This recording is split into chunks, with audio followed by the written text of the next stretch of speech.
super ultra quantum meta. As the resident curmudgeon here. The way it unfolds, there's always something to wonder about. The Star Wars movies and stuff. Oh, fuck, I'm dead. You are. They're well chosen for the roles in relation to each other. Chad hates this season. This is the Olympics of acting. The interplay is really amazing. Like a bad coffee at Cumbies, bro. He doesn't want to do the Rico Uber crime thing. There's one more fucking Matrix reference in this episode. I'm quitting. And I want to know how many Hemsworth brothers there actually are.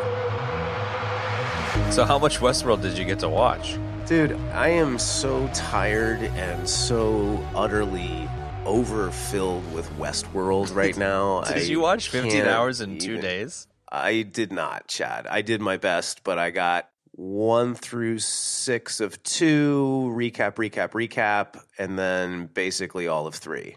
I had to recap 4. I just did not have the time. And I was like, I was brewing coffee at 10:30 last night. I mean, to give you an idea of what I was doing.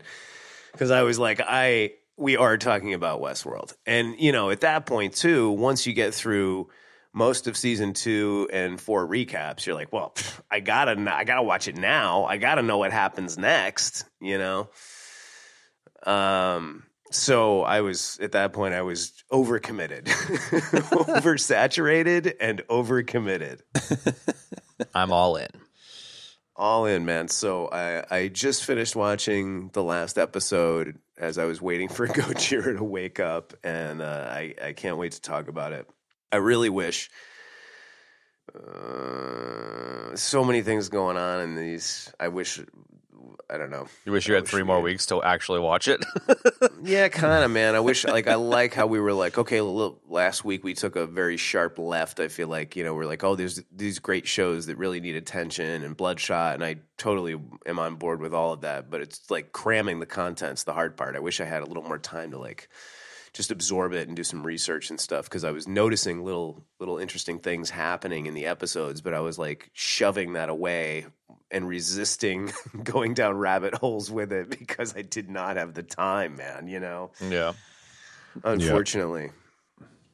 Well, I suppose with this one, we've got, whatever, 5, it's going to get better, and we'll do another episode so you can dig in more. Yeah. Well, I'm going to finish. I mean, after, go ahead, Ben. You say what? In general, it's going to get better because, you know, I mean, I imagine we will pick up new stuff, but as we're going along here, like, we're already going to be, you know, like, for instance, The Boys season 2. It's like we already invested in season 1, so of course we're going to talk about season 2. So it's like once we invest in a series, like, we're probably, you know, you're kind of, it's like, all right, well, you're up to date now, and all you got to do is stay up to date. So I think it'll get easier. Yeah, stuff like, I agree with you. I mean, stuff like The Boys is a little bit easier because it was like I really hyper absorbed it and watched many of the episodes more than one time. You know what I mean? The problem I find, and I think you guys are in the same place, is like, you know, I watched The Witcher episodes 1 through 4 like 2 weeks ago. So it's like when we get closer to Witcher, I got to go back and rewatch them because I don't really remember any of it, dude. I'm too full of crap. You know what I mean? The Boys will be easy, but it's like, you know, then we got like Tales from the Loop and this dev thing, and it's like all those things seem very interesting too. So I really want to watch them, you know? Yeah. Yeah. I'm going through exactly that in real time. Like, I am invested in so many different things right now that, you know, it's like one thing obliterates the next thing. Yeah. So it's like, you know, I watch Westworld and then I'm like, oh, okay, cool. Like, I'm in now. And then like a week goes by and I've watched like 4 other things. Then by the time like the next Sunday comes around to watch Westworld again, I'm like, wait, what the fuck happened? Yeah, exactly, man. I you know, it's funny, like, I know all these theater actors, right? And there's so many of them that, like, you know, they'll just like bust out like a Shakespeare sonnet or some monologue from some famous play and nail it like straight away off the bang. And I'm just like, how in the world do you remember that garbage? Like, I dump stuff or stuff starts to degrade in my brain, like, it either degrades slowly or I just do a full hard drive wipe and I lose it. Like, I don't understand how they do that, man. Yeah, it's interesting. I think humanity is reaching the possible upper limits of its bandwidth and like what you can pay attention to. Oh, boy. Yes, here we go. Johnny Mnemonic, here we go.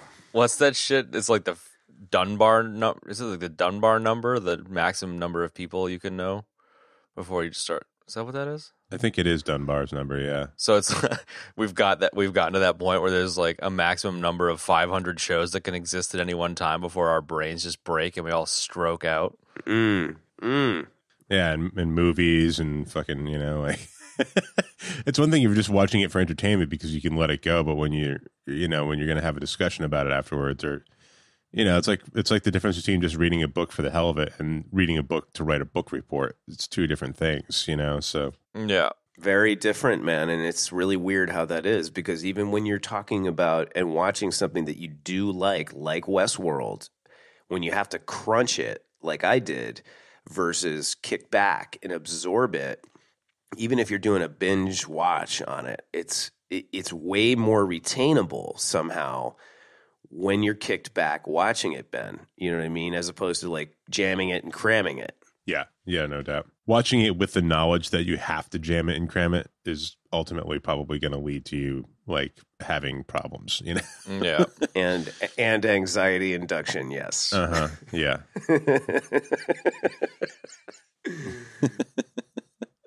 I feel like I have the story well contained within my mind and details of the story. It's the cast members and shit like that is like, it's the little details that are foggy for me.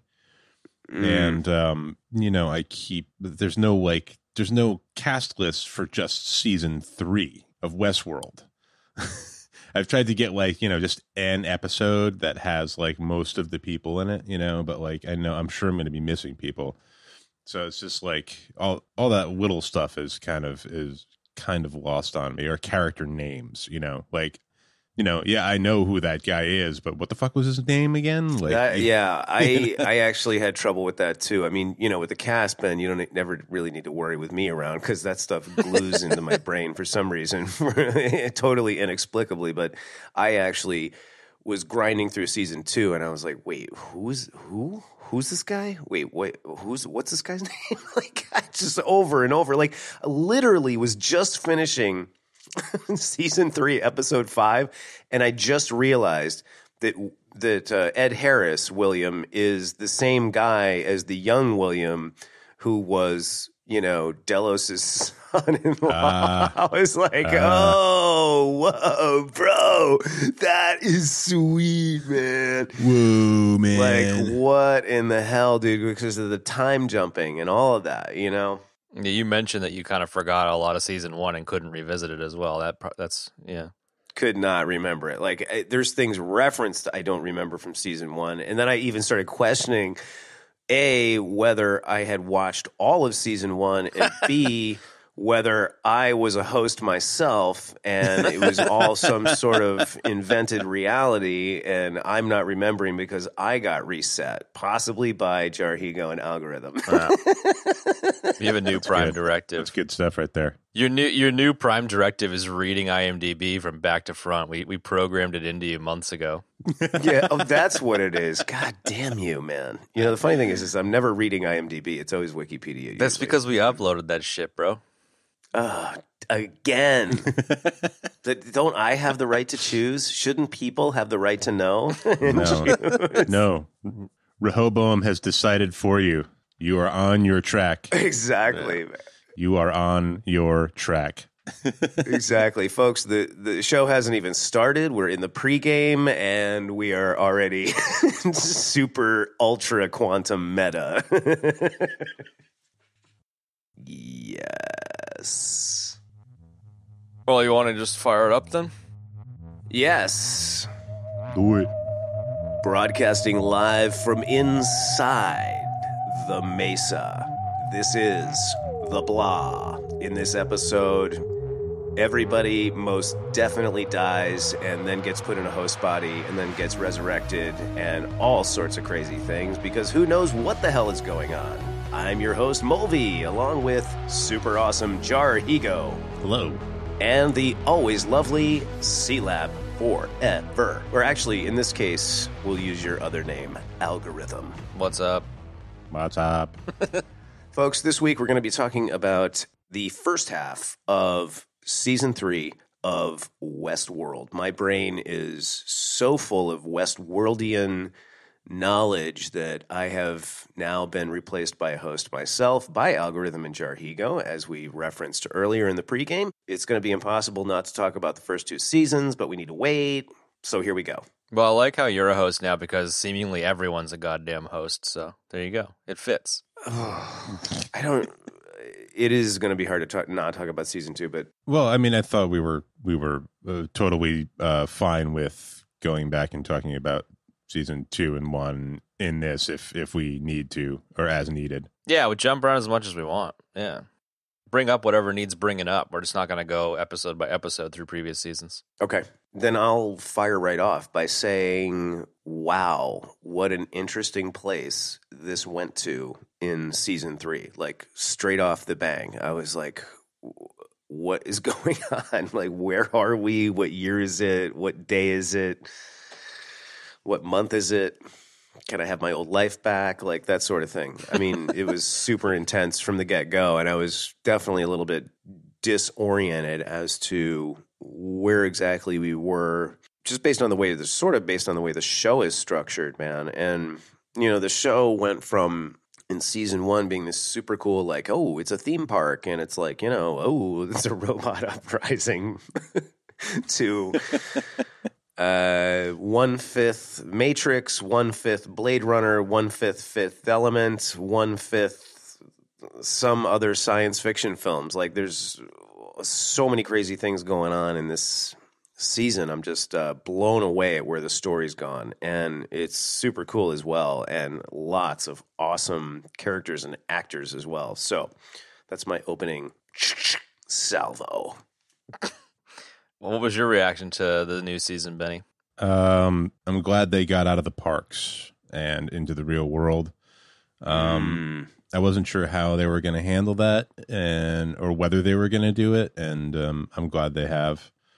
And I think they've handled it well, and the show continues to keep you on your toes, trying to figure out who's who and, like who's the protagonist and who's the antagonist, which they never seem to answer that question. And the real answer seems to be that everybody's just kind of morally ambiguous and fighting for their own cause.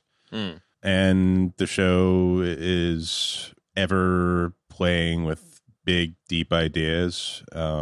It's still doing that, and I really love that about it. Were you getting, like, maybe frustrated is not the right word, but were you just kind of over the parks thing, and is that kind of why you're stoked they got out of it? No, I wasn't frustrated with it at all. I feel like it was time for the story to expand into the outer world. We had a lot of questions about it, and they've gone and done it. So Yep.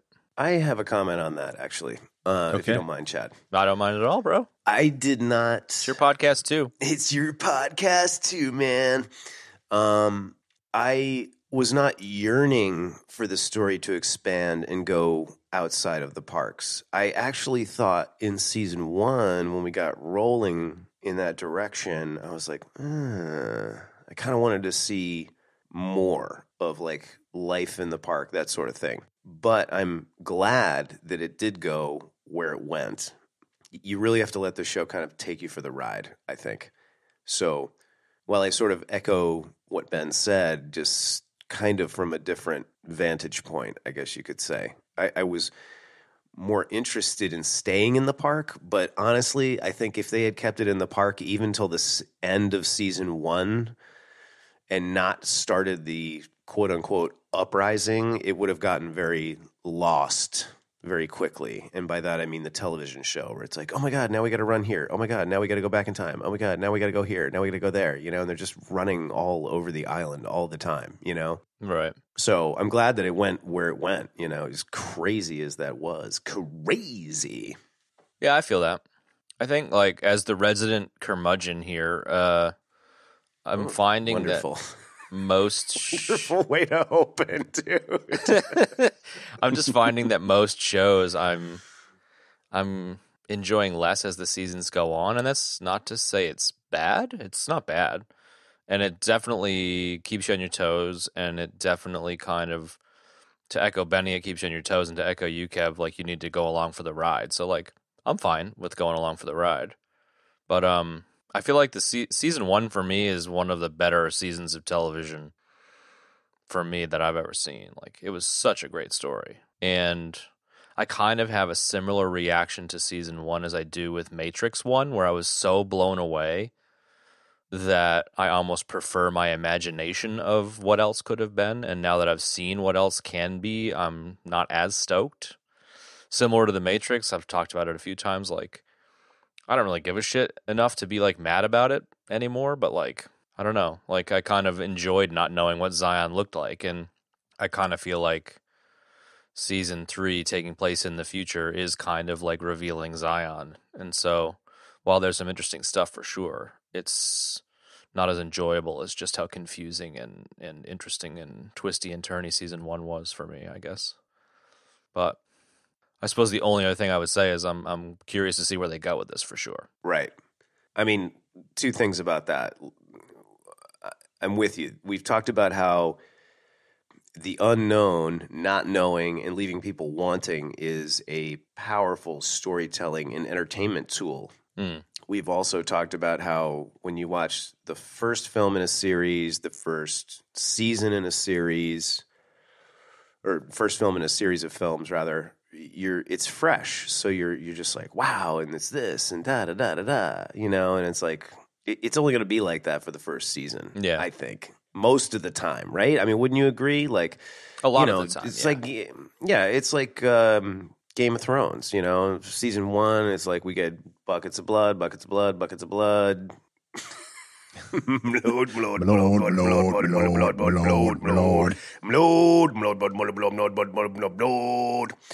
then, you know, rape. And then it's like, you know, it's kind of rinse and repeat. But, you know, after you get through the initial shock of the buckets of blood, the raping, and the malord, you know, I mean, it's not as fresh as it was, you know.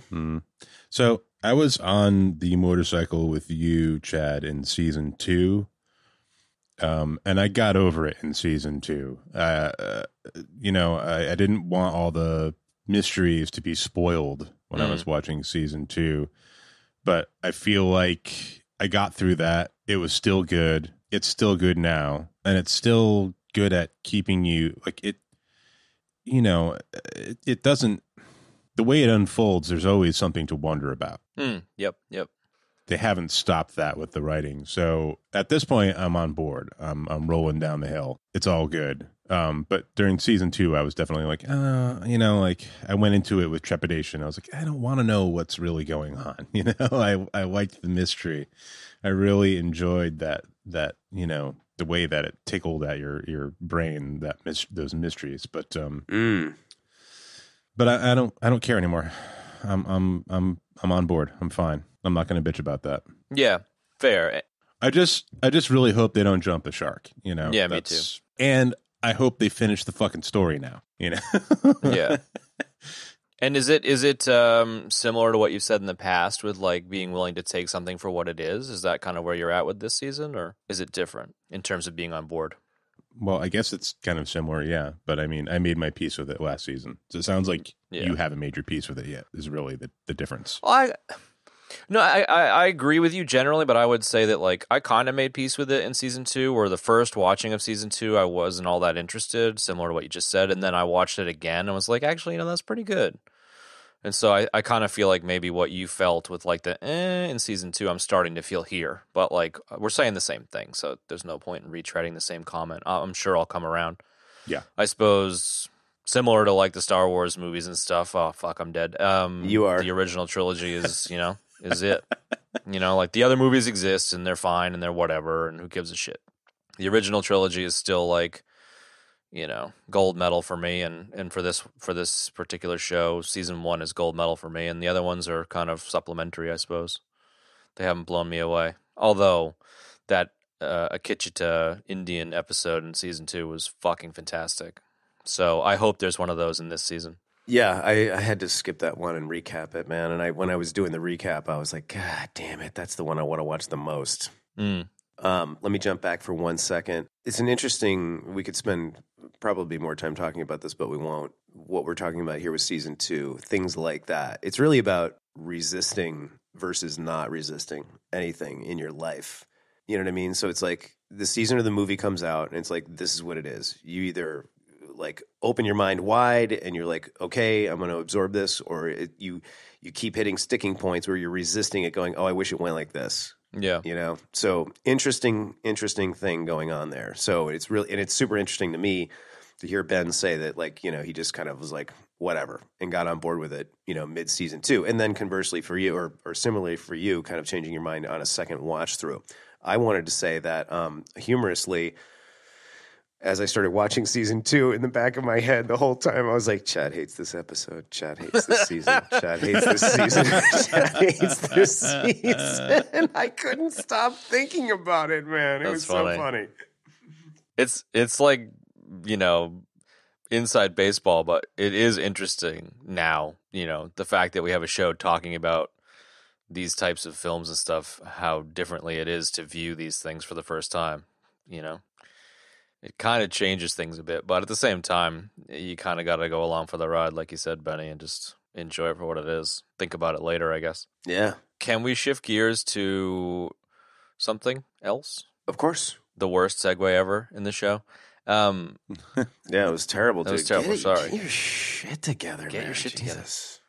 Well, yeah, since we haven't talked about Westworld in any of our other episodes yet, the one thing on this show that like floored me was the acting. And somebody put it so well when they said this is the Olympics of acting, because like in season 1, when it's just like turning on and off emotional functions and turning on and off motor functions and all that stuff, and the fact that it's all practical and they don't freeze anybody is just mind-blowing to me.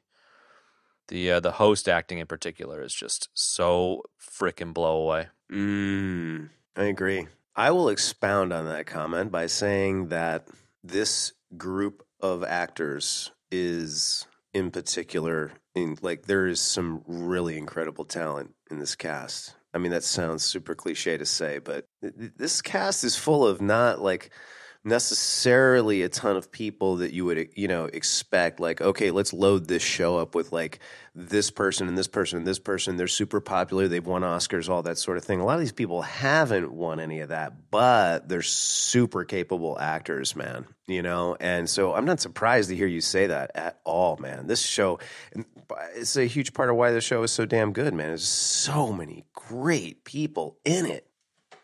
Yeah, I would add, I think they're well chosen for the role. Indeed. You know? And in a way that's like, you know, they're well chosen for the roles in relation to each other. Does that make sense? Yeah, definitely. Mm-hmm. There's something to that for sure. And it's the actors themselves are great, but the interplay is really amazing. Yeah, agreed. That's a great way to put it, actually, because like, especially as the series opens, you've got, you know, damsel in distress Dolores and her arc all the way through to where she's, you know, fucking Trinity from the Matrix now, and her interplay with Teddy, and then her interplay with William and the Man in Black, and like, yeah, you're dead right. It's so much about the interplay between the actors and the characters, for sure, which is quite meta because it's kind of the point of the show as well, like, or the theme park, where it's all about the loops and how they intersect and stuff. Yeah. But I suppose that goes hand in hand with the writing, you know, like the acting is remarkable and the writing sets the actors up to be remarkable. And, you know, the writing is quite meta in that way as well. It's always an interesting interplay between the writing and the acting and what the actors do with the material and vice versa. And in this case, you've got A+ writing with A+ actors, and it just crushes worlds. And are you still feeling that the writing's A+ in the third season? Do you guys feel that way? I think if I had more time to absorb what I just watched, I may feel differently, but I would say, yes, it is. I mean, again, like, it's very much a matter of, do you like where the story went? Because that doesn't necessarily have anything to do with the writing and the dialogue. I mean, sort of yes, sort of no. You know what I mean? It's tough to say. I mean, let's go back to The Matrix. First movie, awesome. Second two, I know you guys didn't care for them. I like them just fine. Yeah. You know, I mean, the battle in the rain was a little weird, but, you know, I mean, there's a lot of cool things going on there. A lot of cool things going on here, too, like in terms of just, you know, bigger picture, meta thoughts, philosophical directions, concepts, all of that, you know, especially in this first half of season 3. Yeah, but the story of this season isn't over yet, so I can't really judge it completely. But I would say so far so good. Yes, I agree, Ben. And that's the thing. It's like you get through 5 episodes and you're like, wow, like it's like a perfect place to stop and start talking about season 3 because you could very much end the show right there. It had a very like, you know, sort of end of the Matrix feel of it when they're walking onto the plane. Yeah, it's true. It does seem like it's kind of kicking off. I guess, you know, to kind of echo what you said earlier, Ben, in a different way than you meant, the writing in this season for me feels more like a ride that you're on as opposed to, you know, season 1, which was like a crossword puzzle or a Sudoku puzzle that you really had to think really hard to get through or figure out or whatever. So I would say the writing's different. I wouldn't necessarily say it's better or worse. But the story, I agree with you, the story's not done. So I'm less talking about the story and maybe more just talking about like the interplay and stuff. It seems like they're really pushing the story forward. Whereas in season 1, they weren't really pushing the story forward so much as just kind of like, I don't know, unfolding everything and taking their time to do it. So, don't know. Yeah. The pacing is definitely very different in this season. Yeah. No doubt.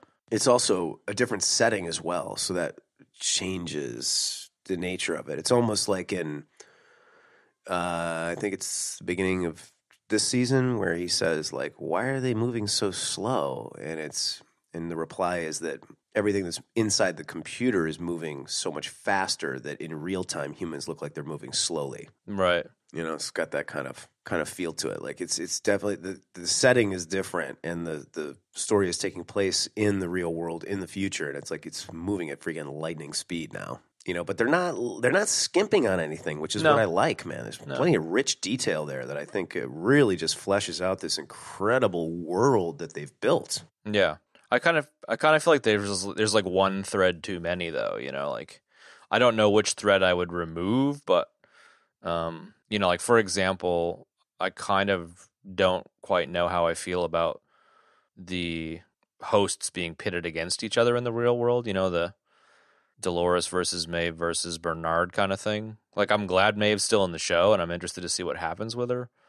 But I do think it's kind of weird that like to get into the plot a little bit, one of the like incentives that the frickin' Merovingian dude has for Maeve is like, I want you to go back and be with your daughter. It's like, why would you want to do that? You know, I don't know. The Merovingian dude. He totally is the Merovingian, Nice. man. Come on. Like, and he's not the same guy. He's not the same guy, but he is, yes. I know, but he's the same idea. I get you, man. If there's one more fucking Matrix reference in this episode, I'm quitting. All right.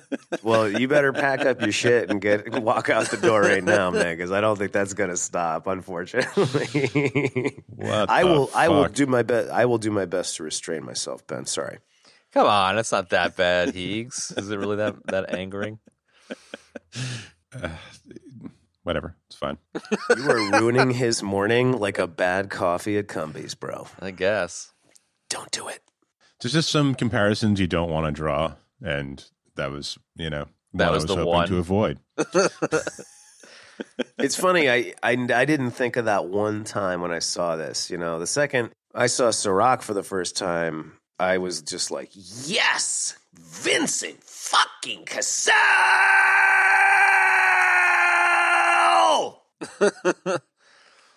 You're pretty stoked. Yes, because he's awesome, man. He was in. Here we go. Here it is. You like the lock and load noise? Yeah. He was in the new Bourne movie as the main asset, trying to kill him in the beginning. He was in this great French film called Brotherhood of the Wolf that I would encourage anybody to go see if you are a nerd of any level. That came out quite a little while ago.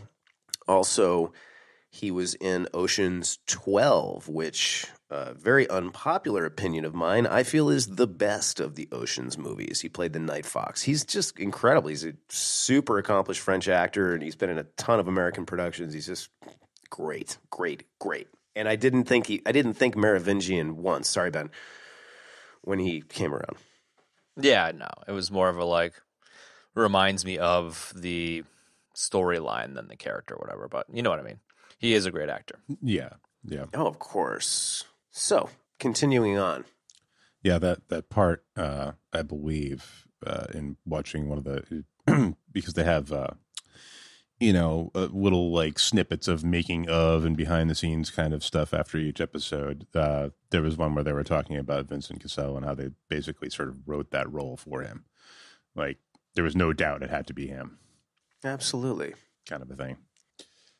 I kind of stopped watching the behind-the-scenes ones just because it kind of pulled me out of the show. I watched a couple of them, and they were really interesting. I'm very curious to watch them after I finish the season.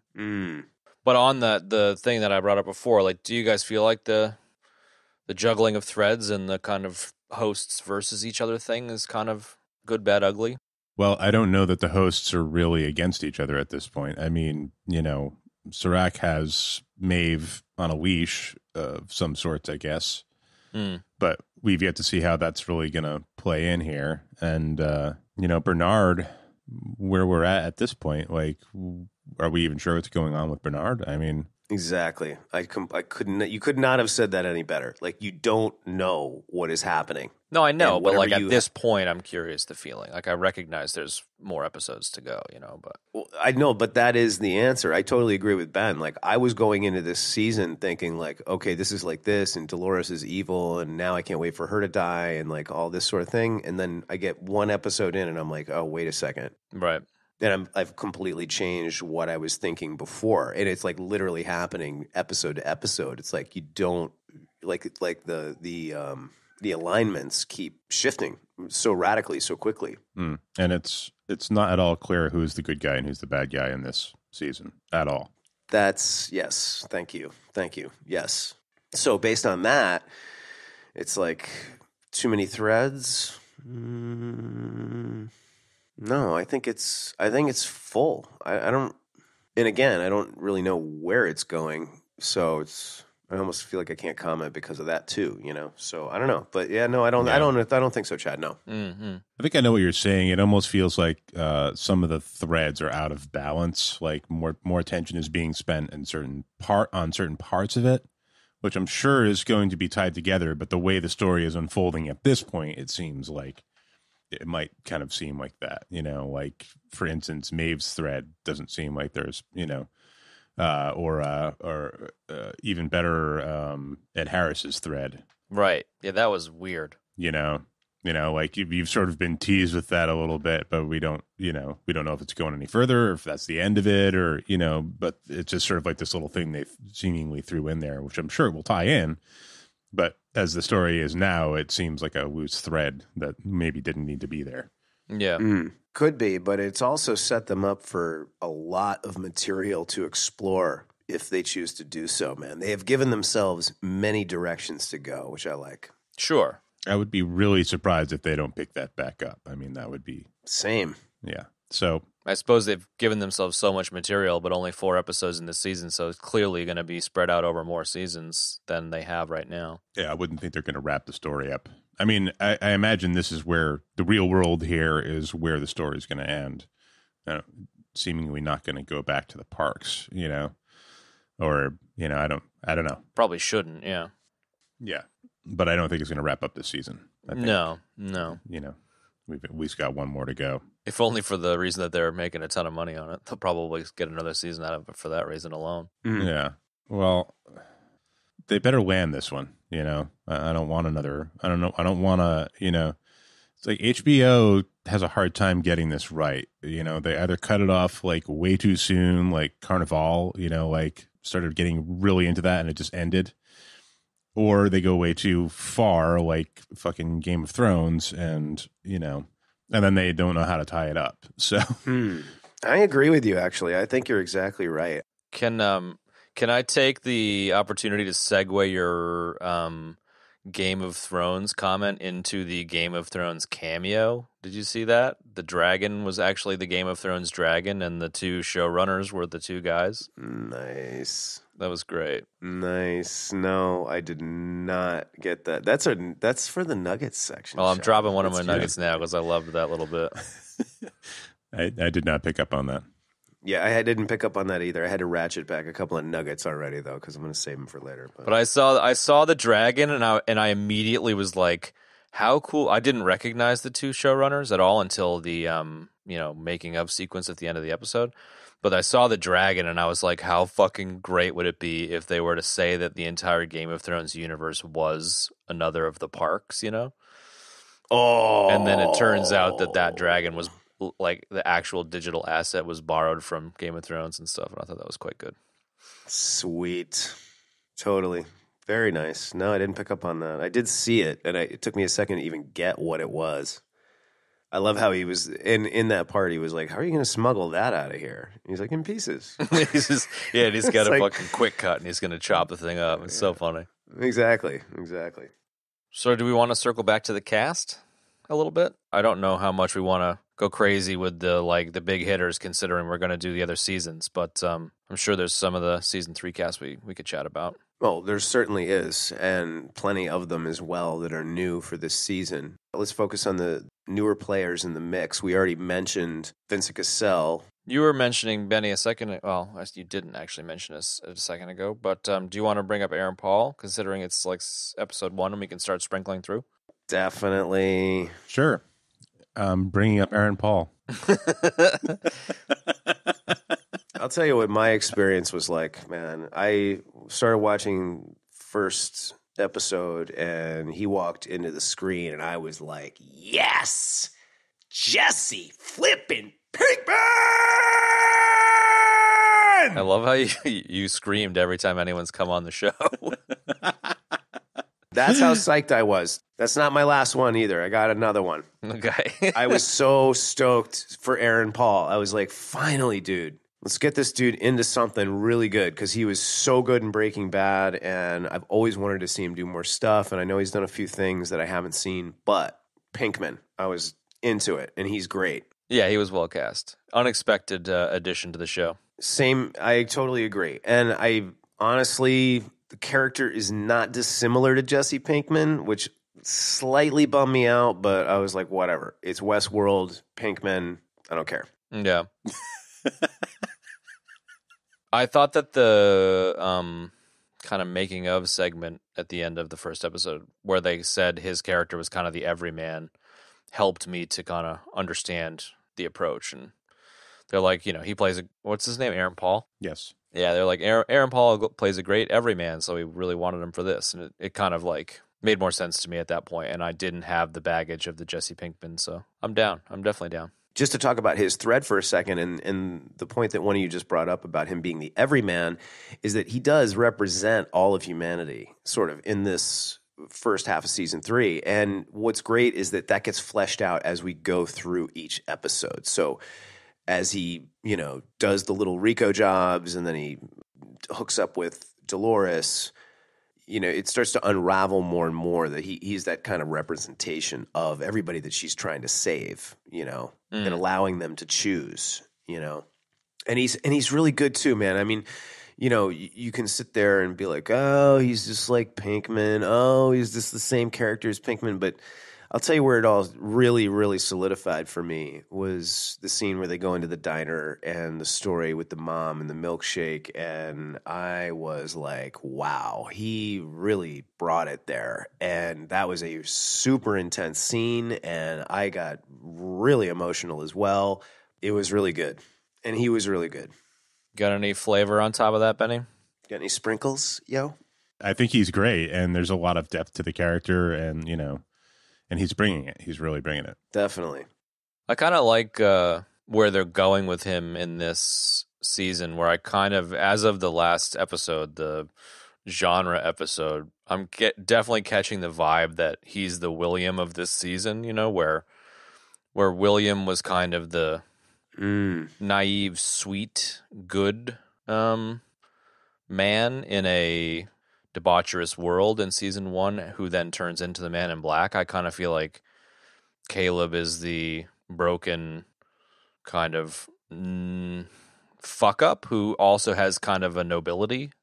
So I feel like Dolores is kind of finding something in him the way she found something in William, but they're kind of not opposites, but they're close enough to opposites to make it kind of interesting, if that makes sense. Wow, that is very interesting, yes. Mm-hmm. But I particularly liked how towards the end of the genre episode where it became clear that, you know, Caleb had participated in some like torture of detainees and stuff and wasn't just like a, you know, heroic soldier per se and had his own demons. I thought that was an interesting layer to sprinkle in. Well, the great thing about Caleb is that the reason why he's not a fuck up is because he's not apologizing.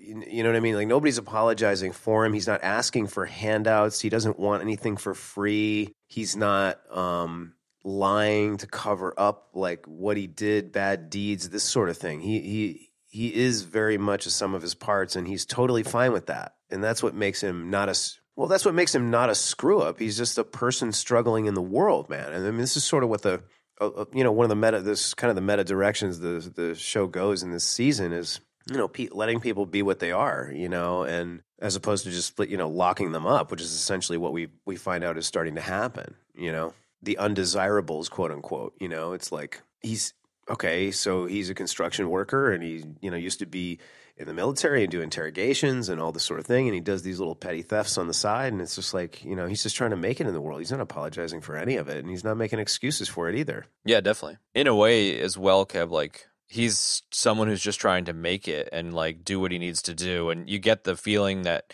he doesn't want to do the Rico Uber crime thing, but he has to kind of pay his way. And then you add in the fact that like, he's just trying to make it, and the system is set up that he will never make it. And it's interesting how much how cockblocked he is. You know, like he's just trying to grind through it and process his life, and you know, live the best life he can. But he's being eliminated from ever having a good life. You know, and that's the free will kind of thing. Yes, and you were diving into like there's so many high concept things happening, you know, or rather high concepts happening in this episode. And yeah, you're right. I really enjoyed the Uber of petty crime. It's so great because that's exactly what it is. That was cool though, man. Yeah, that is cool. As soon as the Uber of petty crime came up on this, I was like, that's fucking clever and I like it. Very cool. It was very much like a GTA style thing. Yes. Right. Caleb is like, you know, I mean, we've all had good times and we've all had really rough times in our lives. And, you know, sometimes when you're having a rough time in your life, you wonder if like the world is out to get you. And in Caleb's case, it actually is, you know, so it's, wow. It's gotta be weird to like, you know, to kind of think that and then find out that it's true. Yeah. It's fantastic motivation for him to join up with Dolores, you know, like you would do the same thing. You'd just be like, well, fuck everybody. Well, fuck this. Yeah. Give me a gat.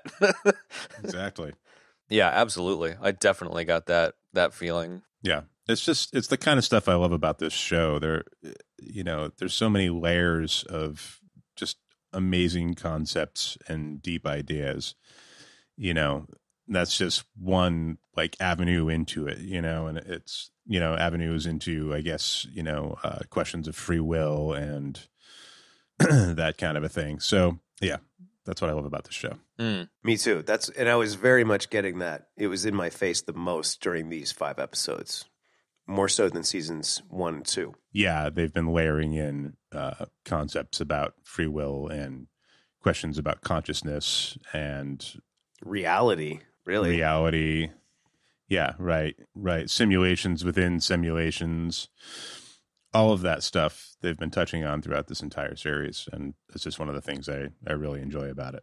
I suppose the free will thing I hadn't connected the dots on as much in the other seasons because it was the free will of the hosts, and now that it's the free will of the humans, I find I'm more drawn to it in this series. Interesting. I've always, to be honest, I've always found the idea and the like I don't know, debate surrounding free will really confusing. I've never really dug into it enough to understand my position on it. I find the idea of like the lack of free will and everything is fated, like, just seems so implausible to me that I just haven't spent enough time thinking about it. But like, this is a good way to do it by watching shows that kind of explore the space. But that's easy. You don't have it, but it feels like you do, and that's all that matters. Exactly. Like, that's what everyone says, but I just don't know if I'm just not willing to believe it. That's exactly why I've never dug into it, because I'm just like, no, I don't believe you. God damn it. Well, that's what makes it an interesting topic, is that nobody actually really knows. You know, we can say it's one thing or the other because of, you know, and back it up with things, but that's one of the interesting things about being alive. Yeah, for sure. And I enjoy playing around with it. I enjoy thinking about stuff like that. That's just, you know, that's just how I am. So the fact that this show dives headfirst into approaching and playing with those kinds of ideas is great, and they do it really well, and they don't hold anybody's hand through it. You know, like, no, it's not like a dumbed down version of this stuff. Like, the show is a great vehicle for thinking about those things. So I love that about it. Yeah, I'm with you, definitely. And like the theme park host thing in the early parts of the show were a really interesting vehicle to explore. You know, the idea of free will and the loop thing, and then, you know, like you were saying, the bicameral mind stuff. So yeah, absolutely. It's a great vehicle for exploring higher concepts. And this season continues to be one, as you were saying, Kev. So agreed all around. Yeah. In lighter fare, moving away from whether or not I have free will, what did you guys think about Stubbs being a replicant? I was, to answer your question directly, super psyched that he came back into the picture. I like how his role expanded in season 2, and I want to know how many Hemsworth brothers there actually are, because it seems like there's 3,000 of them. They're like the new Baldwins. They just keep popping up everywhere, man. It's like, oh, it's a Hemsworth. Like, oh, great. You know, he's good. I really like his character a lot, man. I like it. I like him too. I just kind of wish he wasn't a fucking Cylon. I don't really. I kind of get more of like a. He's a goddamn toaster, Bill. Nice. Ooh, Higo coming in strong with the. God, I can't remember his name. Jesus, it's so terrible. XO. I can't remember his name either. God damn it, Bill! I'm a goddamn toaster. Tigh. Colonel Tigh. Saul Tigh. Oh, Saul, baby. Band-Aid with his Band-Aid colored eye patch. Band-Aid colored eye patch. Love it. So good, man. Guys, you totally derailed me with that, man. I got so distracted. It's fine. I just said the word Cylon, man. I didn't mean to derail. No, it was really more Higo. I was pushing through Cylon, and I was like, I'm really feeling more like he's like the Terminator. No, Higgs chime in was perfect. So don't blame Higgs. Talk about other material to compare to besides the Matrix. Battlestar Galactica is another good one. I definitely agree. Yes, I agree, and perhaps even a better one. I think a better one, yeah, because we did draw some nice comparisons with The Expanse, and dare I say, is it time to make it that a Matrix comment or reference of any kind incurs an insta death? Because I'm starting to feel like that's what it needs to be. Because there's a lot of just dissent and anger around the Matrix in general. Should we make that law? It's just from me, so whatever. It's such a huge point of contention. I love it. Yeah, I do think that that comparisons to Battlestars are apt. Unfortunately, me too. My comparison to Battlestar is that towards the end of Battlestar, I was getting frustrated that everyone was a Cylon, and I'm finding similar here. But maybe that's why I brought up the Hemsworth Stubbs thing. Yeah, but at least here it's a little more like in your face, and you kind of know it, you know, or you could at least expect it because they've set it up in the right way. And in Battlestar, it was more like, oh, yeah, I'm a Cylon too. Hey, I know I'm not supposed to talk about this, but I'm a Cylon too. I'm number 9, you know, like that's how it felt in Battlestar. And I agree, it definitely got a little weird. Yeah. You know, because it was like everybody's favorite characters, you know. 1 minute he's eating a PB&J in the dining hall, and next minute, Cylon. Whatever the hell that means. I have no idea. Anyway. I was trying to think if there was a PB&J cafeteria scene, so I kind of stroked out there. Sorry. No, that just sprung forth like pollen from my mind. So getting back to Hemsworth, I don't know how many Hemsworth there are, but there sure are a lot of them. But I like this one. He's great. I'm really glad that he doesn't look like a totally buff stud like his Thor brother. I mean that in the most like complimentary possible way. No, seriously. And I really enjoyed his character in this entire show. I love that he came back. I love how Bernard just kind of found him kind of, you know, half beat up down there in the basement with all the other Bernards, you know, and so I really enjoyed him, and I like that he gave him a new directive, but he kind of like knew that he gave him the directive too, you know. He was like, "Oh, you could have just asked me," you know. Like I like that twist of it, but he's very much got a T-800 kind of vibe more from T2 Terminator 2 than kind of Cylon. You know, he's Bernard's protector, man. I mean, that's what he does. Like I love when he grabs the axe and he's just like, "I'm gonna go do this." He's like, "Can you hurry up?" You know, like it was great. There's a great little sort of buddy cop moment. Cool little thing. Yeah, kind of a buddy cop moment thing going on there. It's cool. I mean, Stubbs is becoming an interesting vehicle for exploring like the, you know, the self-awareness of a host discovering their, you know, a host kind of a thing.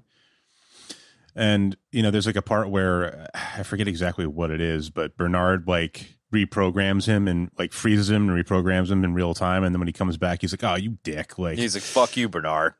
Yeah. Oh, he wanted to shut down, like, right? Yeah When Bernard first finds him, like he helps out Bernard and he's like, "All right, I'm done, like this is great, I finally get to shut down, this is what I wanted." And then like Bernard like reprograms him and he's like, "Ah, fuck you." No, that was the Kev one where it's like, you should have asked me first. The one you're talking about, Benny, is when they're in the hotel room and Bernard's putting together the garage door opener that turns off hosts, and he's like, "Oh, does it work?" And then he just turns off Stubbs, and Stubbs is like, "Fuck you," when he comes back online. Oh, you're right. Sorry. Right. Yeah, it could be referring to either scene really, but there's he's become like an interesting vehicle for exploring those ideas. Yeah. I agree. Very cool. Well, because Bernard was the first kind of major twist in season 1, and he's so like deer in headlights about it that I like. Yeah, like Stubbs kind of is like, okay, well, I guess we're doing this now. Yeah, I dig it. So episode 1, we get an entrance of a really great actor that I love, and that is Tommy Flippin' Flanagan.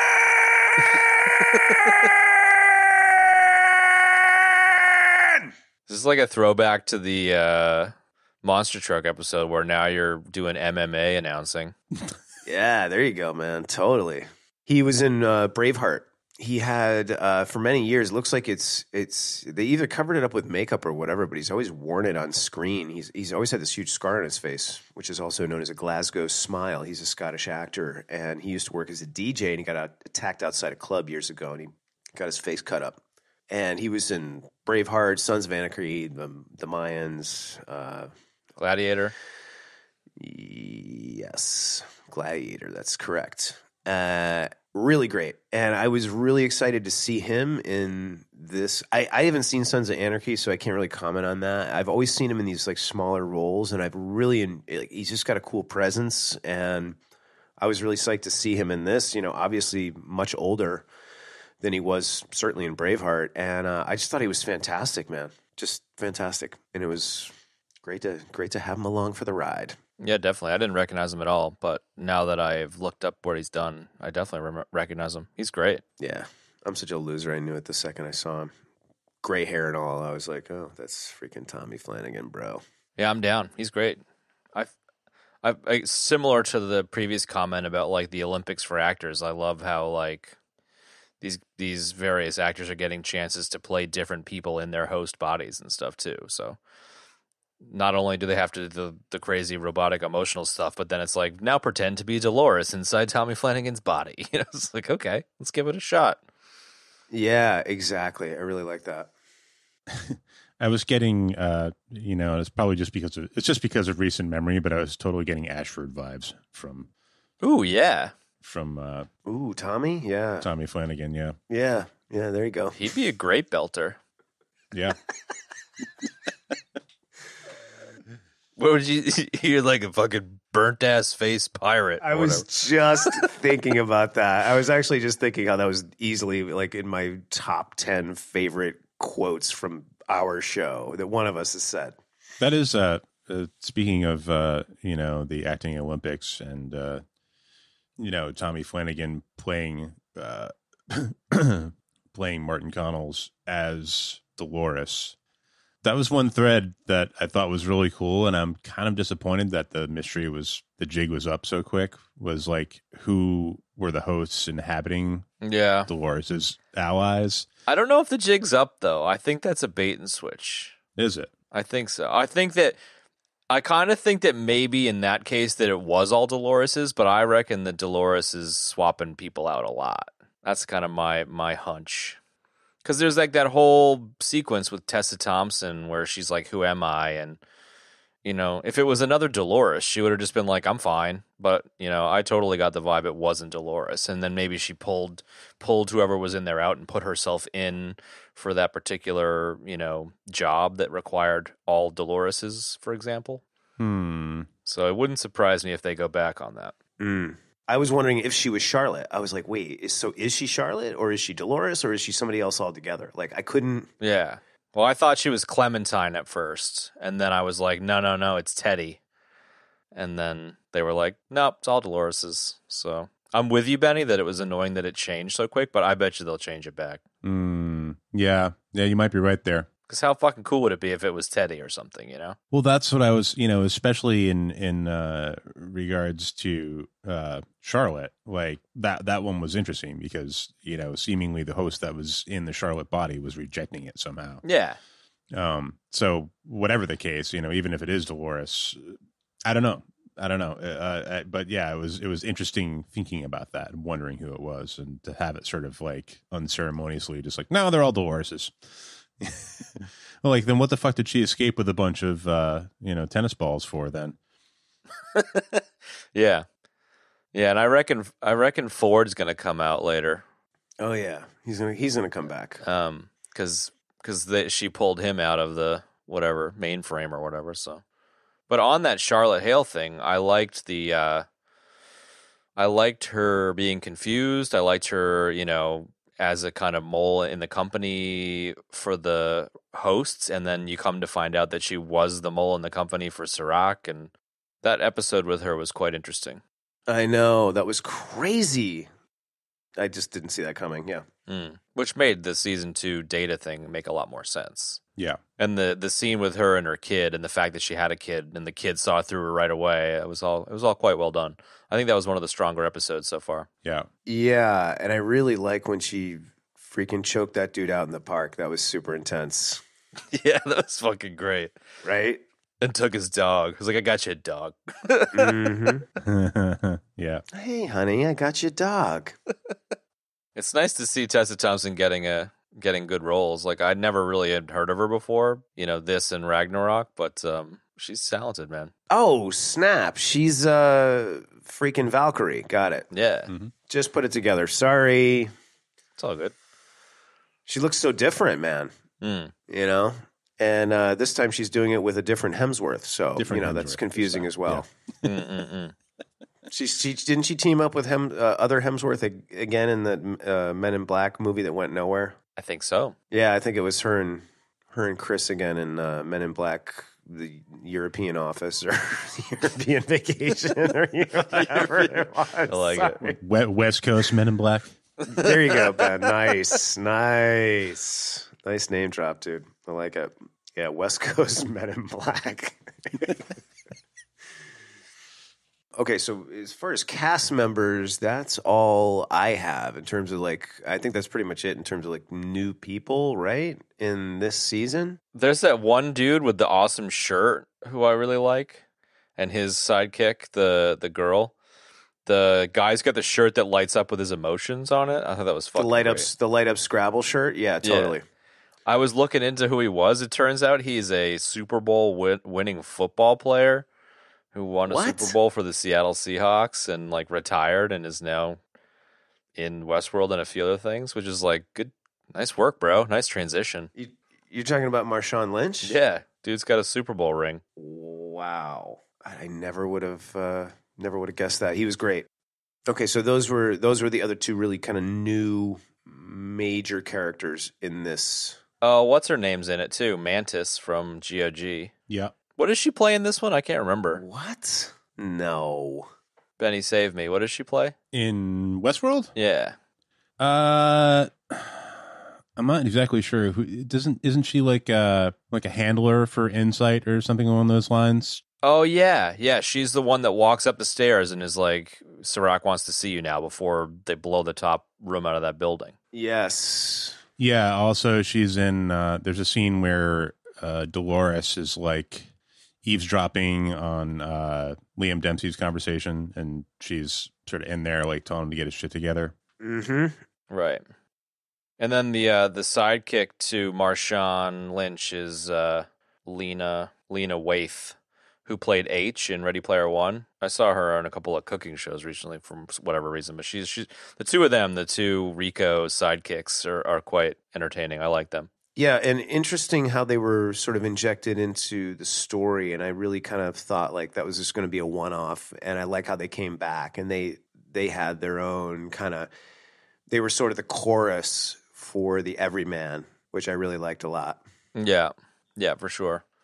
As an aside, though, I just want to like cul-de-sac a little here. I know that we're fucking all over the place here, but I remember sitting on the porch of the shack on Nantucket, Benny, with you and Sandy Koner, where we decided we were going to come up with a clothing line because everyone made shitty clothes, and we were going to call it Scoundrel, and the inspiration was going to be Han Solo. And I think that this dude's Scrabble shirt is a contender for like what future clothes should look like and would potentially be in the Scoundrel line. So I got a kick out of that one.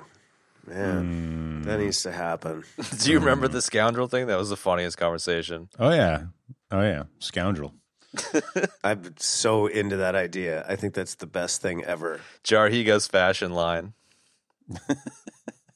And maybe not that shirt is good for Scoundrel, but just that I think that the creativity of that shirt as a future item of clothing was really clever. Yeah, I don't know if it fits with the Scoundrel line, but maybe like an offshoot of the Scoundrel line, you know? Yeah, okay. Like a cyberpunk offshoot or something? Yeah, exactly, yeah. There you go. More akin to sort of the Fifth Element with like the plastic hair dividers and so forth. Right. What's Ruby Rock? It's just like Ruby by Scoundrel or something. Oh, there you go. God damn, that's hot. I like that. There you go. Yeah. It's super green. Ruby by Scoundrel. Oh my God. God, the amount of extrapolating we do on things that don't even exist is just wonderful. Anyways, cul-de-sac over. If you're still with us, folks, thank you. On to the next. All right, so we've covered a lot of the concepts in the show. We've talked about all of the new cast members that have come into play here. What else do we want to touch on here? One major thing we haven't touched on yet is the AI thing, and I don't know how I feel about it yet.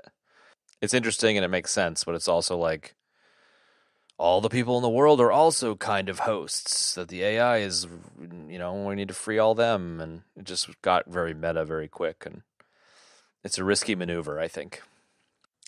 So I feel like the concept of AI in this show is kind of more overshadowed by general questions about consciousness and free will in general. Like AI seems to be more of a vehicle to explore those ideas. I guess like Dolores getting out of the park is sort of like, your end of Deus Ex. But I don't know. I guess that's how I feel about it. I'm not feeling that the show is really hyper focused on AI. I don't either. I think that it's more that I think that it's more that the lines are blurrier between AI, humanity, consciousness. Where does one thing end and one thing begin? Because really the whole thing with Rehoboam, did I say that right? Sure. I watched 3 different videos trying to figure out how to pronounce it properly, and I forgot. But I think it's just Rehoboam. Yeah. Rehoboam. See, it's the confidence with which he says it, Kev. You just got to go at it confidently. You're right. You're right. Well, I watched 2 different YouTubers' videos, and then I just actually watched a clip with the character Liam saying it, and I'm pretty sure he just says Rehoboam. No, I was wondering if I had thrown an extra syllable in there, but yeah, thank you for that, Ben. Let me start over and I'll say it more confidently. I think one thing mirrors the other with Rehoboam being. Oh, see, I just did it again. I'm saying Rehoboam instead of Rehoboam. Nobody knows, dude. Don't worry about it. Nope, it's all staying in now. I think one thing. I love when Chad does that. I think one thing mirrors the other when Rehoboam mirrors what is happening in Westworld. I mean, it's essentially the same idea. So it's like, who's right, who's wrong? That's what I love about how the concepts and the story, the lines get incredibly blurry as to like who's good, who's bad, who's protagonist, who's antagonist. You know, that's what's great about this season so far. Anyway, I mean, we haven't even played it out. We haven't even seen the rest. So while I agree with Ben, I think it's really about the lines being kind of blurrier between what's what, you know, and what's acceptable. I mean, it's like you can sit there and say that the hosts are, you know, artificial beings and they're created by people, to serve a purpose. And it's like, but they grow a la, you know, that theme has been explored in other films about machine learning. And then, you know, you've got all the humans that are sort of being controlled by Rehoboam. So what is the difference? You know, and it's ironic that like the machine is coming into the human world to save the humans from being more like machines. I mean, it's definitely a brain melter, man, for sure. Yeah. Or it could fry your synapses, man. And I'm not saying it's bad. I'm just saying that like that meta back and forth is like, it's a risky maneuver that, like you said earlier, Benny, like they gotta land it. If they don't land it, it's going to be looked back on, I think, as a huge missed opportunity. Yeah, it'll be another like GOT or whatever. Was the Dolores thing the thing you wanted to circle back to that I talked about the AI thing instead of? Or do you have another thing you want to talk about, Benny, as well? Well, I mean, I guess it ties into the AI thing because Dolores really is our into that, right? I mean, we've been with her since the beginning of the show, and she's gone through a lot of changes, you know, like a lot has unfolded with Dolores. Totally. And yeah, I think she's a really interesting character. What do you guys got there? Yeah, I like absolutely loved her progression in the first season from innocent to be taken advantage of by all dickhead people that come to the theme park, through her love arc with William to being betrayed and kind of going dark as shit in season 2. So like she's had quite a ride, man. And it's interesting to see her as like a very cold and calculating person in this season. So I'm with you 100%. She's got the most interesting character of the show by far, I think, at this stage. Yeah, I think it's interesting to see her in the modern world. You know, it's like visually seeing the difference is really cool. You know, it's like she's got like even though she's gone dark in season 2, she's still got like the, you know, Little House on the Prairie dress thing going on, and like her hair is still the same, and like so seeing her like modernized really like sort of like solidifies something about her character. And thrive. Yeah. I like that this season / future world was created in the last couple of years, so they're able to capture modern tech where, you know, autonomous vehicles and Bitcoin kind of cryptography and all that kind of stuff is woven into it, even though they don't go in super great detail. It's interesting. Yeah, I love that she's just like doing shit in real time as she's going along. Like there's a scene where she's like tailing Liam, and she goes into a restaurant, and she's like making the reservation like right then and there, like as she's walking in, like she's like doing all this stuff, like in manipulating the world in real time around her. Yeah. Like through her little earpiece or whatever, and that's awesome. And I was talking to Chad earlier about like how much I loved like she gets that motorcycle, and she seems to have like this like kinship with it, you know, like this machine kinship where she treats it more like a horse or something, you know, like just cool. I little details like that I really enjoyed, and seeing Dolores at work in the modern world like that was really cool. Yeah, I agree. It was cool to see her in that and how quickly and easily she slipped into that skin of the modern world and just seamlessly kind of just started maneuvering through it like a pro, man, like a shark, actually. Yeah. And the motorcycle was definitely very much like, I'm sorry to do this to you, Ben, but it was very much like the Tumbler from the Nolan Batman movies, you know? It was like, it was always there, like coming to help her out, bail her out, like good stuff, good times. Like it. I definitely feel you on the motorcycle stuff, and I kind of got the feeling, I don't know if it's like anyone can do what she did in terms of, you know, dinner reservations and hotel reservations immediately as needed, or whether it was kind of like, you know, you get an AI and the AI gets plugged into the internet and all of a sudden it can do all these things. That was the impression that I had. Yeah, I couldn't figure out that either, but either way, it fits. I like how Ben laid it out. Yeah, I like the way you did too. Yeah, I tend to fall more in your camp I'm on your motorcycle, Benny. As a slight aside to kind of close out Dolores, potentially, she's a really interesting character in everything that we all just covered. But I think in the 5th episode of this season, where she's like kind of coming around to Caleb as in that kind of like he's the William of this season thing, I feel like her arc through season 2 was as like she got dumped, you know, like the Man in Black dumped her and she was like, fuck everybody, I'm going solo now. And she got that Wyatt personality tied into her and she just went on like a murderous rampage. Whereas like I kind of feel like the Caleb thing now is she's kind of potentially coming around to humanity again, where she was completely turned off of the humanity needs to be lived alongside of for a long time, and I'm enjoying that part of the arc too. Well, I like how she's sort of progressing and evolving,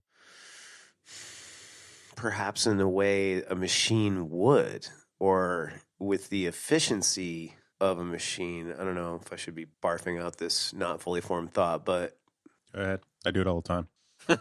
Yeah, I mean, I think that based on what she is and where she came from, and you know, she is essentially a machine. Like, you know, she's sort of evolving with.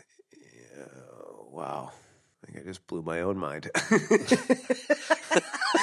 I've got that gif of the guy, the galaxy. Yeah, she's evolving with like a machine-like efficiency, sort of towards and as an advocate for humanity, and then you've got Sirach / Rehoboam kind of evolving in a very machine-like way towards a more robotic eugenics kind of thing, kind of existence. That's interesting, right? Yeah, and it makes sense in the context of Ford, because like I kind of always got the vibe that Dolores was Ford's vehicle to kind of break out of the park and into the real world and help humanity thing.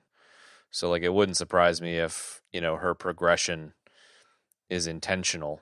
And to kind of touch on Ben's free will comment earlier, it wouldn't surprise me at all if Dolores had no free will and it was all Ford's doing and she was just unaware of that, you know. It wouldn't surprise me if that was the mega twist at the end, you know. Yeah. It'd be very interesting to see how things unfold, yeah. Yeah, I mean, in her head, it seems like her MO is to destroy the system and take humanity down. But in doing so, she's liberating humanity from a life on tracks, much like the one that she had in the Westworld park. So it's interesting. A lot of interesting parallels and sort of juxtapositions going on in the story. Yeah, and I liked how Bernard, says it specifically in the end of the 5th episode of being like, he freed humans from their loops. And it's like a direct callback to the hosts being pulled from their loops. Mm-hmm. Mm-hmm. Well, again, I mean, this is, we've talked about this because we obviously do lots of science fiction. It's like, science fiction is mirroring, talking about, it's a mirror for humanity oftentimes, most of the time, really. Well, speaking of loops, it was interesting to see them bring Maeve and the gunslinger back in the World War II world in another loop. And we kind of skipped over that, and it'd be worth touching on that a bit. Well, I thought we were going to talk about Maeve, so I didn't say anything about it until we got to that. I was giving you the segue to do it. Here we are. Gotcha. Sorry, Chad. Your segues are so damn good, son. I just don't even see them all the time. I'll tell you what. So yeah, Maeve, and what was the gunslinger's name? I can't remember his character name. Hector, yeah, thanks. Or when he's in the World War II world, it's Ettore, which is, I'm sure, Italian for Hector. Go ahead. Oh, that's it. I have to say, World War II world, my eyes rolled in my head, but whatever. It was interesting enough. Yeah, I get that. I'd be into doing like a World War II world that was a real thing, but definitely. But if it was something they were going to focus the show on, I would have rolled my eyes. But Maeve figures out she's in a simulation, like. Which was kind of pretty cool. much yeah, right off the bat and finds her way out. Right off the bat and finds her way out of it. That's all it's there for. It's not like No, I'm with you. Like at first, it's like, Jesus, another world, and then like he said, because like the Japan world or whatever it was like multiple episodes last season, so I was like, oh God, no. Mm-hmm. And the fact that they wrapped it up quickly, like you said, was definitely. I was like, thank you. The simulation stuff was quite cool. Yeah. Right, because she figured out she's in a simulation. I really enjoyed the inclusion of Lee Sizemore again in this season as a construct in the simulacrum.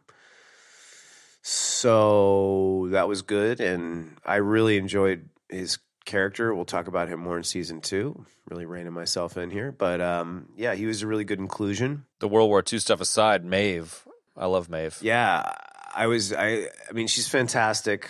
We talked about Thandie Newton a couple of weeks ago in the Riddick episode, but there's not a ton to talk about because we haven't really gotten to her yet in this season. So we can, certainly, I'm sure we'll be expounding on that as we do season 3.2 or whatever you want to call it. But again, I think my biggest thing in the beginning was like, I was like, well, I was confused at first, obviously, and then I was like kind of bummed out. I was like, so what did they just like re-inject her back into the park? Like, and now this is the new park, and how did they do that? If she had all these mind powers, like how are they able to like sort of capture her and make her do their bidding again? So it was a cool twist, and I'm glad that it unfolded quickly to see that she was in the simulation and there with Lee and the whole thing, and then. The whole part with the robot breaking out, I thought that was very strange because I was like, well, how is this going to work? It's like, so she grabbed the pearl, robot's got the pearl, and the robot gets gunned down. It's like, okay, the pearl's just laying there on the lawn. And then what? Did Serac put the pearl in a body, or was that just a hologram? Or that part sort of confused me. Well, for one, I really enjoyed I liked her breakout in the robot. I thought that was super cool. Same. But no, I believe Serac put her in a body. And she was like actually there with him. Oh, right, because he had the button and he hit the button and she stopped. Right, yeah, of course. What am I thinking? Yeah. Sorry, too many episodes. I kind of got the vibe that it was like she was in the construct. He was trying her, he was testing her and checking her out, I guess. And then she obviously is clever enough to get herself out of the simulation. But I feel like the robot scene was to like probably to hammer home to her that it was futile, in a way. Cool, you got yourself out of the simulation, but you're in a fucking Roomba, and we shot you. Now you're mine again, pressuring her to make the decision to join up with him, I guess. Yeah, I don't know. I mean, I got the impression that Serac was testing her, and I don't know if he expected her to. I think he probably expected her to figure out that she was in a simulation, and at some point they were, he was going to approach her and pull her out. of the simulation, but instead she actually broke out in the real world, and he was like, "Oh fuck, I better get this under control now." Yeah, should have been quite impressed. Home run the job interview. Yeah, that was. Yeah, I mean, it's not super clear, but that was sort of how I took it. Yeah, Anyways. yeah, definitely.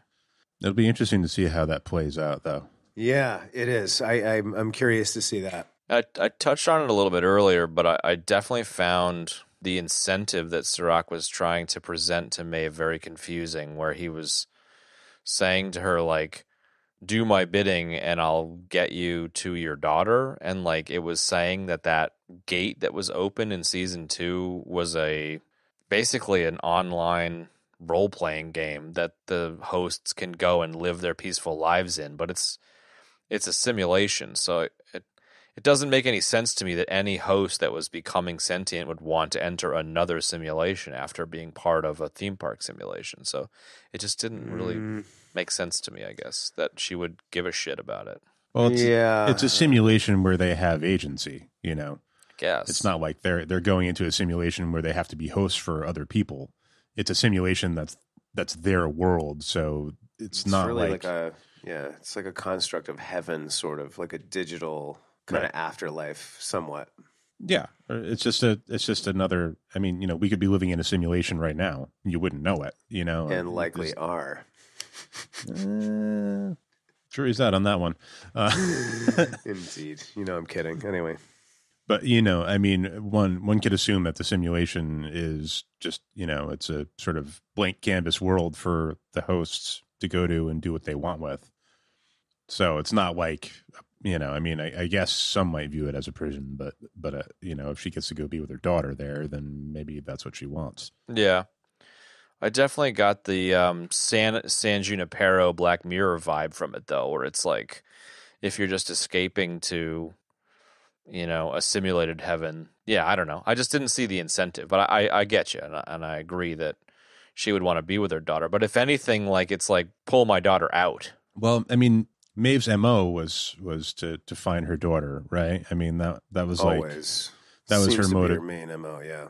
Yeah, that was her motivation. It wasn't like she was, you know, like Dolores was trying to get out. Maeve wasn't trying to get out. Maeve was, you know, trying to help her daughter or be with her daughter.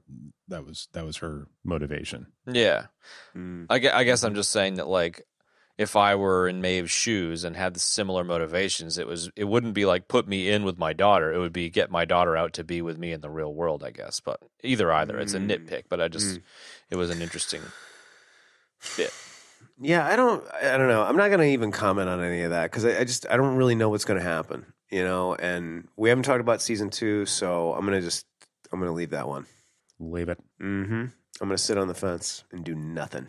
What did you guys think about this is kind of wrapping things up. What did you guys think of the, like, Dolores pushing a button and now everyone in the world knows their info thing? That was interesting. Oh, yeah, love that. It was kind of like a Fight Club blow up the bank records thing. Yeah, very much so. Chaos ensues, you know, like everybody just acts like the animals that they really are. Or not, you know, but it's about letting people choose. Ultimately, just to hyper-simplify it. It'll be interesting to see how that plays out. And speaking of hyper-simplify, did you guys find it interesting that, I can't remember if it was in season 2 or if it was in this season. I think it was in this season where Dolores is in the library. It's like all the... That's season 2, yeah. Is it season 2? Mm-hmm. I thought just the concept of, like, a human consciousness being like a very simple set of code as opposed to being something really complicated. Like, I just found that interesting. Yeah, like punch card books or whatever it was. Right, exactly. It was, and just the concept that, like, it took them forever to figure out that we were just deceptively simple. Yeah, I've got to say I'm starting to agree. Like, I kind of, like, I've been talking a lot more recently about how I think, like, this is a bit dark, but I think we're all just a bunch of fucking monkeys in the zoo, you know, masturbating, and we're just a bunch of fucking monkeys, and we think we're this, like, hot shit species that builds these nice buildings and, you know, has roads and cars, but, like, we're just as much of fucked up, you know, base instinct animals as the rest of the animals. And I'm starting to get, like, the feeling that we're just fooling ourselves into thinking that we're better than any other of the animals out there. Oh, no, we definitely have done that already. Yes, yeah. I agree.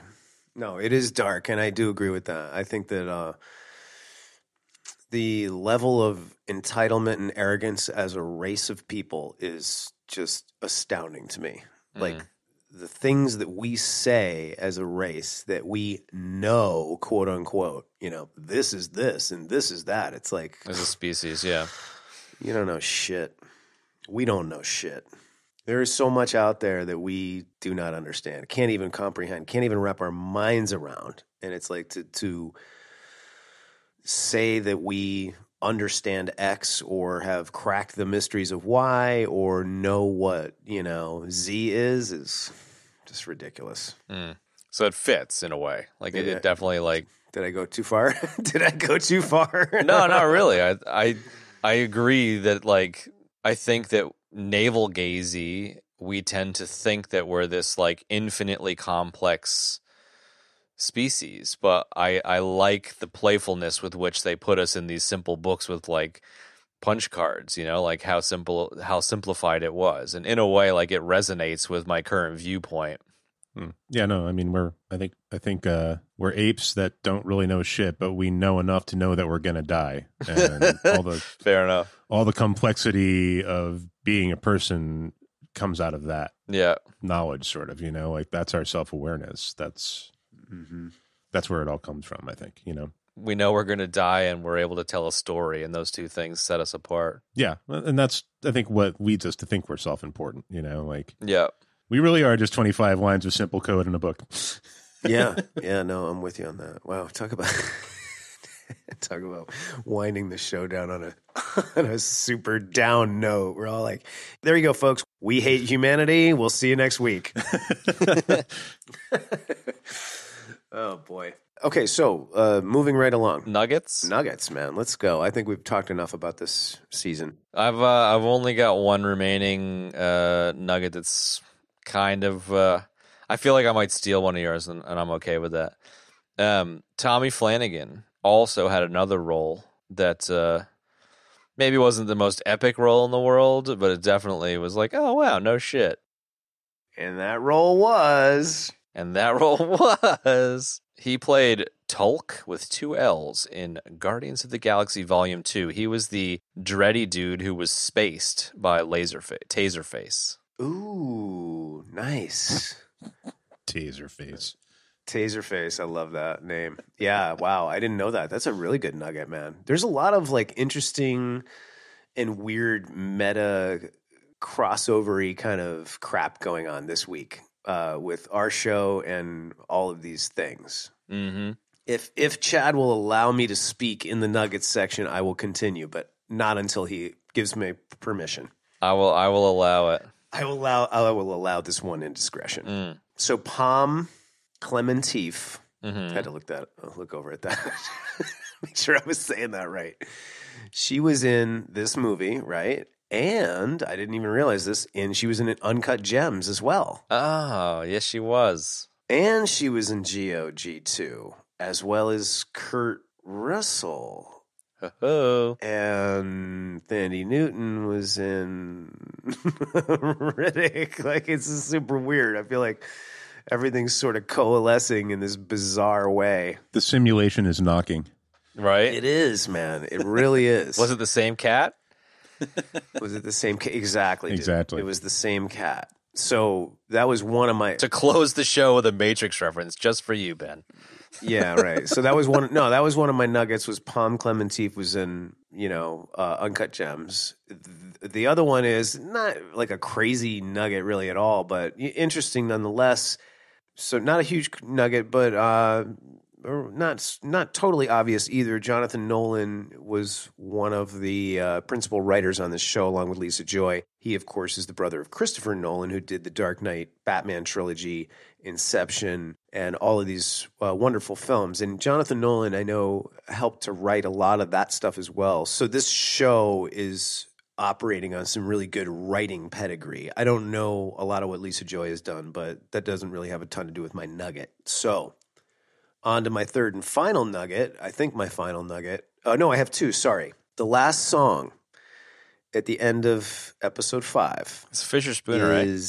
Exactly. It's Fisher Spooner, who we just, all of us went on about in the Grandma's Boy episode. So I thought that was also very interesting. Coming soon to a theater near you. Yeah, coming soon to the theater near you. I thought that was very interesting. And then the last one I had was that there was a part played in the cast of these 5 episodes, and it was Enrico Colantoni played a character named Whitman in, I don't remember which one of these episodes, but he, anybody who's a fan of this show will know, and you two will know him as the main alien from, I can't even remember the name of the race, from Galaxy Quest. Okay. And he was in Just Shoot Me and a bunch of different stuff. But he was so good in Galaxy Quest, and I just thought that was noteworthy because that's a great nerdy cult film that's super funny that we all love. Definitely an upcoming selection. Oh, yeah. No doubt. We have recreated this from the historical documents. He was. Mathazar. That's who he played in Galaxy Quest. So anyway, Enrico Mathazar, Galaxy Quest, he played a small part in this, and I thought it was noteworthy. So that's the last nugget that I have. Chad, thank you for allowing me to speak in the nuggets section. Shall we rate this beast? I love how that's a thing. Like, I do too. You guys can chime in on nuggets anytime you want.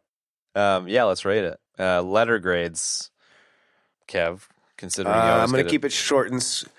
Since I always get it wrong, I'm going to keep it short and sweet and just give this a solid A and move on. Yeah, right on. Next. Benny? Yeah, same here. Love this show. It's an A for me. Yeah, okay. To keep the tradition alive, you guys give it a good rating. I give it a bad rating. This is a C. It's fine. It's, borderline at this point. I really hope that...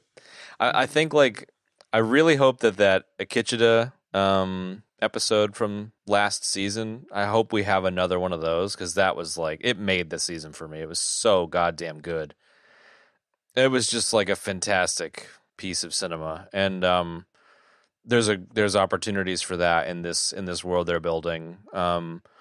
So far it's a C. I definitely think that they can pull it back, and I think I'll probably feel differently about this season on second viewing as I did with season 2. It's entertaining, and I'm along for the ride. But I'm not as blown away as I was in season 1, for example. But it's still a great show. And I hate everything. Oh, man. And I hate everything, including you two and this first half of this season. Yeah. Please join us next time. Join us next time, where Chad shits all over what we're talking about. Good times, man. Good times. Because I'm so much more of a better filmmaker than these people, right? I just assumed that was your total motivation behind everything. Better than everyone and everything. I thought it was just snobbery. But yeah, it's definitely snobbery. Good stuff, man. I like it a lot. Okay, so we've rated it, we've reviewed it. We only had one death in this show. Well, yeah, the Star Wars death. That's me all the way. Chad, straight off the bang, talking about Star Wars. He was the only death we had because this was kind of more of a serious episode. We weren't drooling like idiots like we often do, laughing about things like in Big Trouble. Mm. Yeah. Well, it's not exactly a funny show. No, it's not at all.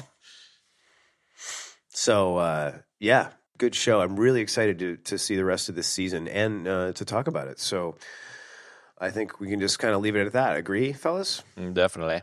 Me. So that, of course, begs the question and brings us to one of my favorite parts of the show. Algorithm, what is going on next? I don't know. Neither do you, I think. No, I think we'll do the Bloodshot show next. And I'm looking forward to... sharing that one with everybody. Thanks for joining us on this episode of Westworld 3.1. And please don't forget to tell somebody about the show. It is our best way of spreading the word about the show. We know that a lot of you love the show, and we appreciate all of your feedback and all of the engagement that we've had. I'd also like to say that you can follow us on most socials using the handle at EBD podcast. And that came from a listener who is desperately trying to get in touch with us. Chad, what's our email? Once again, contact@ebd.fm. Correct. There you go. So there's email. You got your Instagrams. You got your Facebook. You got your Twitters. You got your Twitters, which we've talked about ad nauseum. So hit us up on one of those. If you have a comment, question, complaint, criticism, or just sort of want to throw some general hatred or mud at us, that's fine too. Please don't. And for the EBD, for the EBD Corporation, this is Moldy saying ta-ta. See ya. Bye-bye. Goodbye. Goodbye.